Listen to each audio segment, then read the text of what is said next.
En una celda de la Fiscalía pasará la noche el senador Bernardo Elías, primer congresista capturado por caso Odebrecht. Testimonios y grabaciones en poder de las autoridades vinculan al senador Bernardo Elías con escándalo de Odebrecht. Presidente Santos asegura que está a punto de destrabarse proceso para terminar la Ruta del Sol. Sube a 13 el número de policías capturados por vinculación con homicidio de docente. Golpe al narcotráfico, cae semisumergible para transporte de cocaína. Presidente Maduro deja su cargo a disposición de la Asamblea Constituyente. Neymar Jr. encabeza lista de convocados por Brasil para el juego ante Colombia. Presidente Santos le promete a Nairo Quintana revisar recorte presupuestal para el deporte.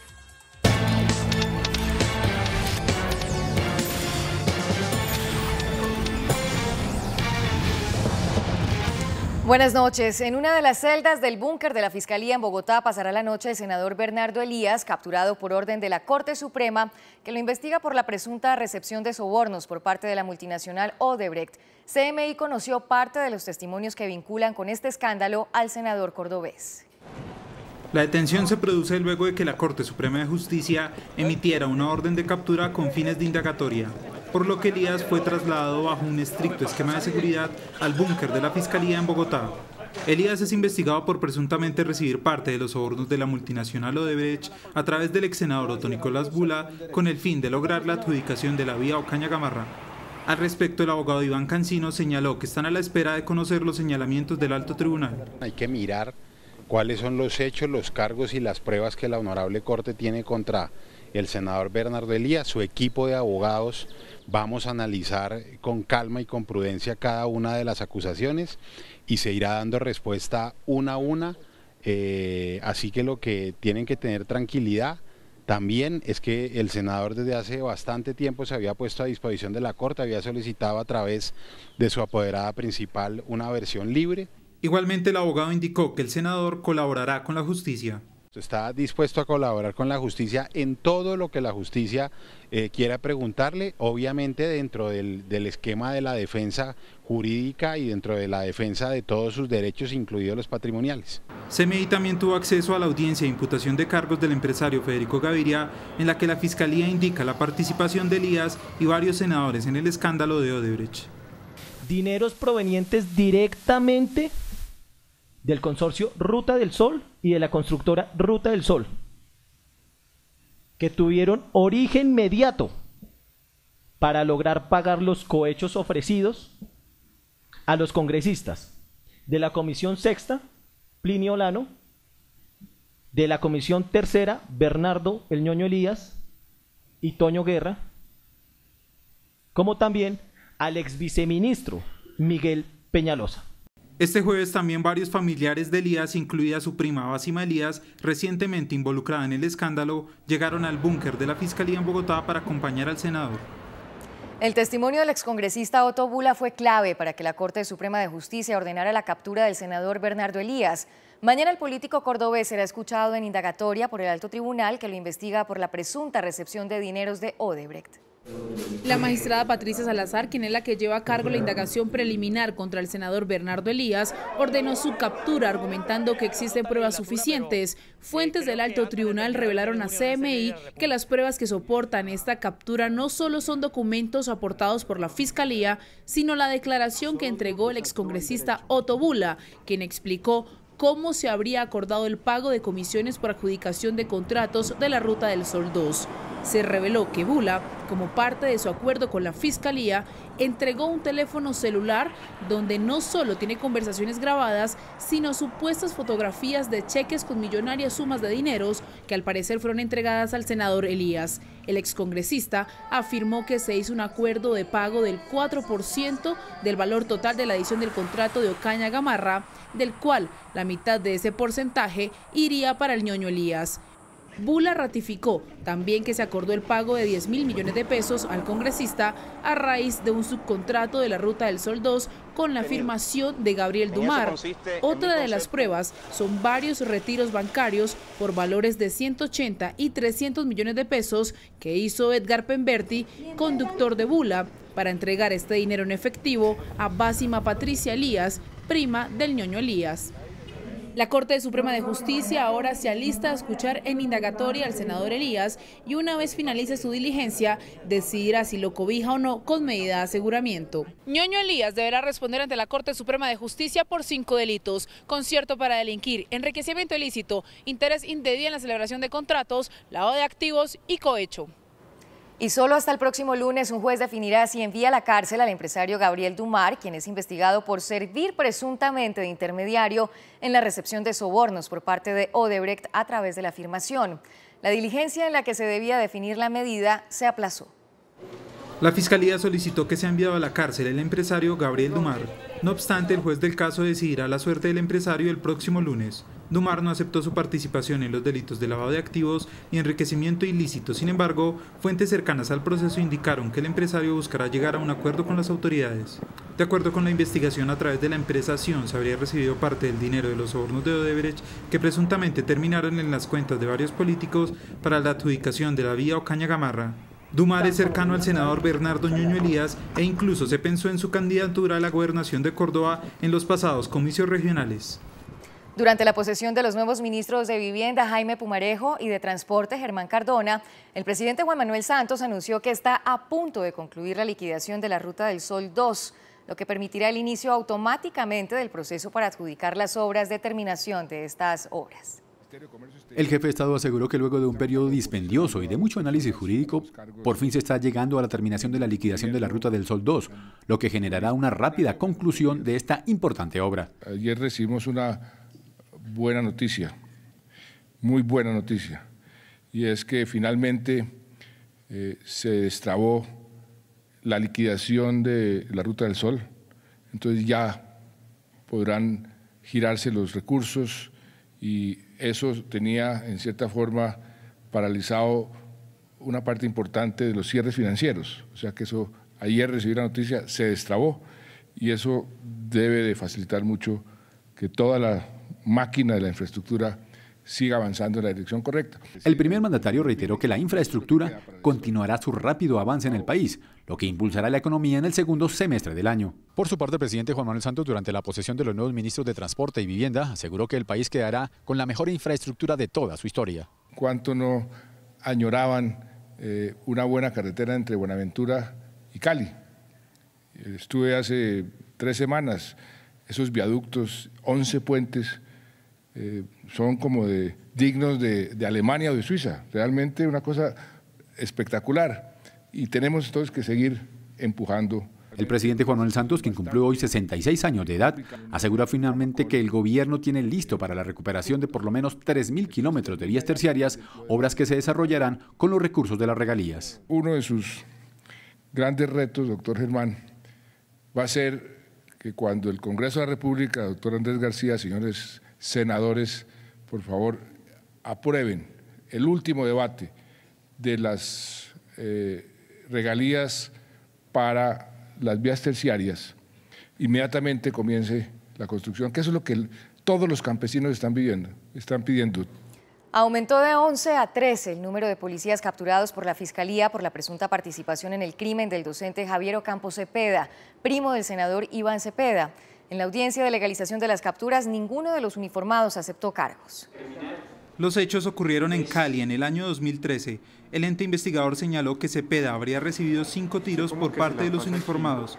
La Fiscalía indicó que los policías sostuvieron un enfrentamiento con un tercero, quien no fue detenido por los uniformados, y ante la cantidad de balas usadas aprovecharon que el profesor estaba escondido y le dispararon. Y posteriormente lo hicieron pasar como un integrante de una banda criminal. Los uniformados tuvieron que llevar el cuerpo del profesor desde el sitio donde fue fuertemente golpeado. Luego le disparan por 5 ocasiones y finalmente lo alojan en la especie de hueco para ir cuadrando una escena en en el propósito que se idearon. En cuanto al coronel William Sánchez, subcomandante de la Policía de Bogotá, para el año 2013 comandante del Distrito Cuarto de la Policía de Cali, la Fiscalía aseguró que el oficial habría ordenado que se trasladara el cuerpo del profesor para presuntamente entorpecer la investigación. Los 13 policías no aceptaron su participación en el escándalo. En Medellín, varias organizaciones de derechos humanos alertaron frente a un recrudecimiento de la violencia en la capital de Antioquia. Líderes de derechos humanos de Medellín denuncian recrudecimiento de homicidios, amenazas contra su vida y desplazamiento intraurbano. Disputas que se están viniendo. En general la situación es compleja, 54 homicidios en julio, llevamos más de 20 homicidios ya ahora en los primeros días de agosto y muestra que hay una reconfiguración del crimen urbano y que hay la intención de la llamada Alianza Criminal del Norte de tomarse el control total de la ciudad de Medellín. La más reciente amenaza en Medellín provocó la renuncia del rector del Colegio de Altavista. En Antioquia han ocurrido 42 amenazas, o hemos registrado 42 amenazas contra diferentes líderes y lideresas. Gran parte de esas amenazas hacen parte de una estrategia de los grupos paramilitares en los diferentes territorios frente a la labor que están haciendo. Los líderes están haciendo labores de denuncia. La Corporación para la Paz y el Desarrollo Social Corpade revela una alianza criminal para controlar la delincuencia en la ciudad. La lidera Carlos Chata. Los Chatas, el hombre de los $2 millones, está metido a la oficina del 12 de octubre, los chamizos, y obviamente están disputando con otras líneas cómo tomar el control de la ciudad. Ojo con esto, no, el pacto del fusil se mantiene. Por lo menos 200 familias han sufrido desplazamiento intraurbano en Medellín este año, según las investigaciones de organizaciones de derechos humanos. Un nuevo golpe propinaron las autoridades a los narcotraficantes en las últimas horas. Un semisumergible con capacidad para transportar 5 toneladas de sustancias ilícitas fue incautado en el departamento de Nariño. En el río Mataje, municipio de Tumaco, Nariño, la Armada Nacional incautó un semisumergible que sería utilizado por organizaciones al servicio del narcotráfico para transportar en un solo recorrido hasta 5 toneladas de clorhidrato de cocaína a las costas de Centroamérica y Estados Unidos. Este artefacto es construido en madera con fibra de vidrio, tiene una longitud de 17 metros 60 centímetros, un ancho de 3 metros con 40, se estima que puede transportar hasta 5 toneladas, estaba listo para ser cargado, funciona a la perfección, consta de un sistema de propulsión motor centro, Cummins, y obviamente pues los equipos de maquinaria auxiliar asociados, sistema de gobierno, timón, sistemas de refrigeración. Sin éxito, desconocidos dispararon en repetidas ocasiones contra las tropas de la Armada Nacional desde una zona selvática en Ecuador, con el fin de evitar el avance de la operación militar. De esta manera, la Armada Nacional ya suma 100 las incautaciones de estos artefactos. Es el semisumergible número 100 que hemos incautado a través de la historia de estas pesquisas adelantadas por las fuerzas de tarea. Se estima que en la construcción los grupos al servicio del narcotráfico podrían haber invertido más de $1 millón. Este es el segundo semisumergible localizado por la Armada Nacional en menos de 15 días. En la instalación de la Asamblea de la ANDI en Cartagena, los precandidatos a la presidencia de la República hablaron sobre sus propuestas para reactivar la economía del país y sobre la situación en Venezuela. Precandidatos presidenciales hablaron ante los empresarios del país reunidos en Cartagena sobre sus propuestas de campaña y las realidades del país en materia económica. Una de las grandes conclusiones es la de recuperar la confianza en el país para reactivar la industria y el consumo, pero también la importancia de que existan reglas claras para el sector privado. Una polarización permanente, de una agresión permanente, una frase que cada vez se escucha más en la calle, que es donde paso una buena parte del tiempo, y es los mismos con las mismas. Colombia está estancada, usted sabe muy bien la condición económica de nuestro país, las perspectivas que tenemos enfrente como sociedad, las dificultades muy grandes que tenemos en el terreno económico. Todo esto, desafortunadamente, se traduce en desesperanza, desconfianza y un malestar. La mayoría de ustedes tienen una incertidumbre grande, inquietudes acerca de qué va a pasar con nuestro país. Y la solución va a ser política, de eso no tengamos la menor duda. Con respecto a la seguridad jurídica, que es fundamental, en primer lugar, hay que recuperar el principio de legalidad en Colombia que se ha perdido por el activismo judicial y la teoría peligrosísima para la sociedad del nuevo derecho. Y con respecto a seguridades reales, a la luz de lo que está pasando en este momento en Colombia, tengo que decirles lo siguiente. Hay que retirar el acuerdo con las FARC de la Constitución Nacional porque es una fuente de inseguridad para todos los colombianos. El país necesita continuidad en las políticas públicas. Es irresponsable que haya un Estado en donde las políticas públicas cambian con los ministros o cambian de gobierno en gobierno. Necesitamos continuidad en el largo plazo para las políticas públicas, que son las que realmente sostienen y justifican las inversiones que hacen el sector empresarial. Este es un Estado que está contra el crecimiento. Producimos 2 decretos y 11 resoluciones cada día en este país, una especie de fetichismo legal que implica una enorme inseguridad jurídica e implica también una situación imposible de manejar para los empresariados. La crisis en Venezuela fue otro tema que no se escapó dentro de este conversatorio. Aseguran que el gobierno debe tomar medidas pensando en los colombianos y venezolanos afectados. No dejaron de calificar a Maduro como un dictador. Lo primero es que lo que está ocurriendo en Venezuela es una dictadura. Estamos viendo a un dictador acribillar a su pueblo utilizando todo el poder del Estado. Con la violencia no se concilia, a la violencia se castiga, se deslegitima, se persigue. Y eso es exactamente lo que hay que hacer con Venezuela. El gobierno nacional está en mora de crear un fondo de inversión humanitaria para atender entre Guajira, norte de Santander y Arauca a los colombianos y venezolanos que lo necesitan. Un acto de locura de un mandatario arrinconado que lo que está es tomando la decisión ya de convertir a Venezuela en una dictadura pseudo-marxista. Porque lo que está pasando en Venezuela es eso, están tomando la ventaja para llegar a ese punto de una vez de manera definitiva. A este foro solo faltaron Germán Vargas Lleras, Piedad Córdoba y Alejandro Ordóñez.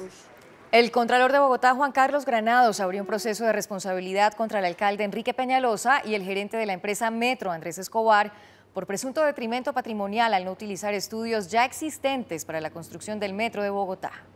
El organismo de control distrital investiga un presunto detrimento por 146.000 millones de pesos que se invirtieron en los estudios del metro subterráneo y que no habrían sido tenidos en cuenta por la actual administración. Un proceso de responsabilidad fiscal por el presunto detrimento patrimonial al no usar parcialmente o inutilizar 146.000 millones de pesos invertidos por el distrito en un estudio.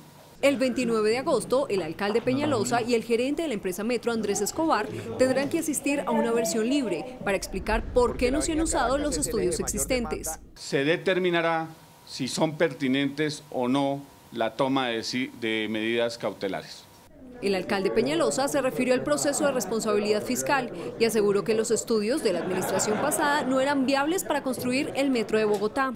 Con esos estudios no se podía hacer el metro, porque el metro tenía un costo que estaba muy por encima de las posibilidades de la nación y de la alcaldía de pagar el metro.